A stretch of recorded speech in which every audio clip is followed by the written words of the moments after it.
Hey everyone, it's time for a long overdue review. After a 1 week delay because of procrastination, I finally decided to do this review. Uh, the reason for the delay is mainly because it's due in part by the fact that this device it's okay for what it is. It's simply okay. So I wasn't really super thrilled about it. The wow factor from the keyboard has definitely gone away. Uh, I would say it leans closer to a bit of a detriment than something positive. I cannot recommend this machine as a typing uh, alternative to a physical keyboard. It needs work. But before I continue to dig deep down into the criticisms of the device, let me just run through the numbers very quickly once more. Again, the CPU is an Intel Z8550 4-core. It runs up to 2.4 gigahertz.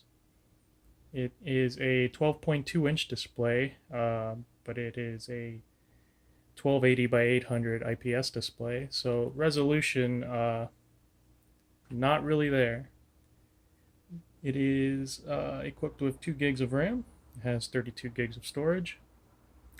It's running Android 6.0 Marshmallow, and it's got a 10,500 milliamp hour battery,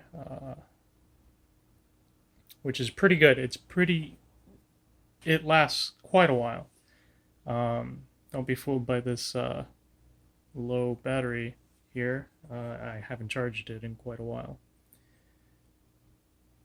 So the main reason why I got this laptop was basically for media consumption and quick note taking.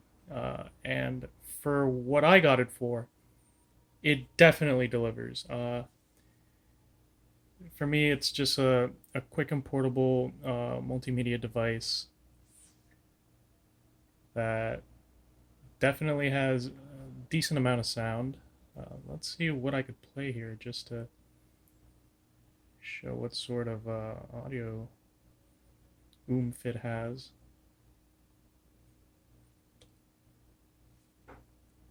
Let's see what's hot, what's trending.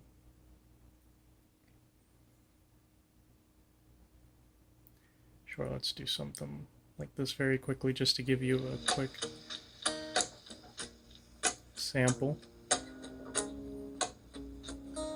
So there it is at max.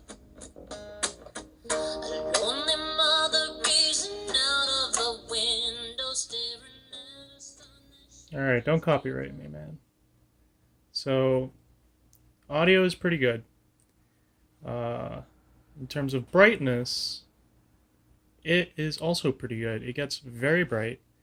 Um, so, what I would use this for typically is for Kodi, and all my videos on there are very comfortable to view, like, let's say, in a car, in a very bright lit classroom, bright lit room. It does it all very well. The resolution kind of not that great, but if you're gonna spend $299 on something, you're not gonna expect 1080p 4K resolution. So for that, I can't really fault it for. It's still a pretty good value for what you get in terms of multimedia and in terms of quick note taking. Uh, Long emails, essays, things like that people might want something like this for, don't even bother. Don't think about it. This keyboard, while cool and neat, has a lot of quirks going on, and I simply still cannot have pretty good typing experience on this. Um,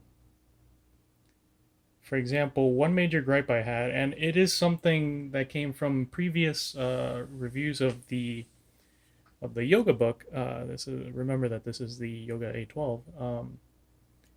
This is not the first device to have the hollow keyboard, but it is definitely the cheapest one, and it is It's still the same hollow keyboard. I don't understand why they have not worked out all the complaints that other people had with the previous keyboard. This is still the same. So, for example, I'll be typing, and a lot of major complaints were that it would randomly switch to a different language.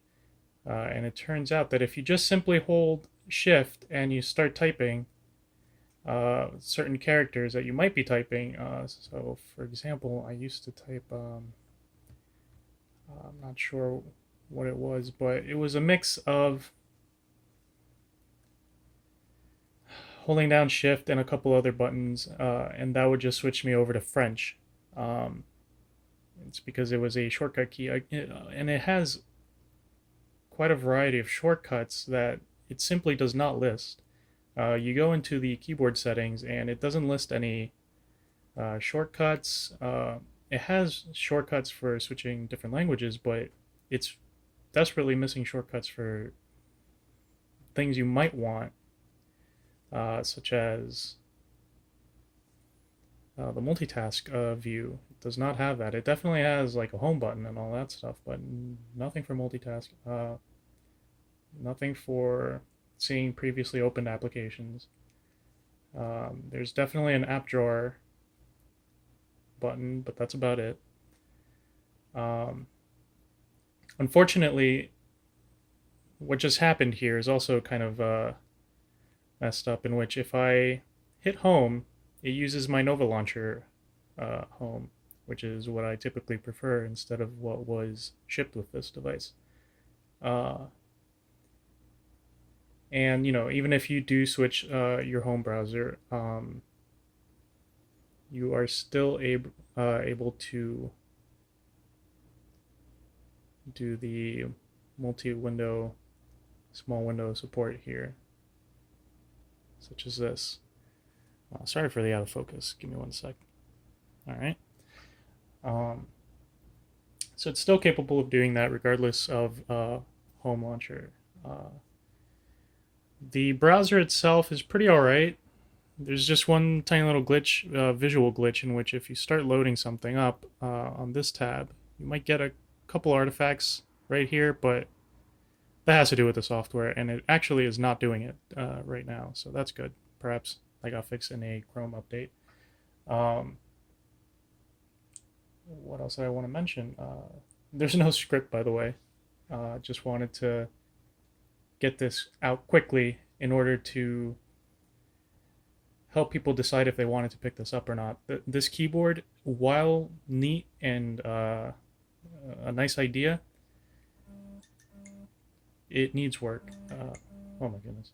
It needs work, and it's just not there yet. And I think it's crazy that despite it being the type of digital interface that it is not as flexible as it could be. Not many settings. The trackpad is an absolute joke, in my opinion. It seems to work reliably now, but in that first week that I had it, it was not responsive at all. There's this dot here in the middle in which you could emulate touch swipes and touch gestures, but I cannot for the life of me get it to work. Like, I still to this day don't understand how to get it to function. So I just hold it down and then I can swipe, but look, I just moved that around and I don't understand why that ended up happening.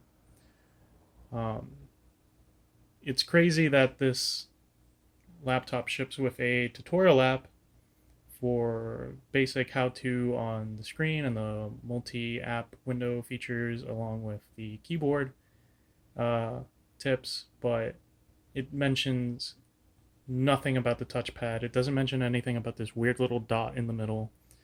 And so really it's only useful for taking quick and dirty notes and not something long-winded through an email or through an essay. Cannot recommend it for that. Somebody wanted me to cover how it does gaming. It's pretty alright. I'm not somebody that typically uses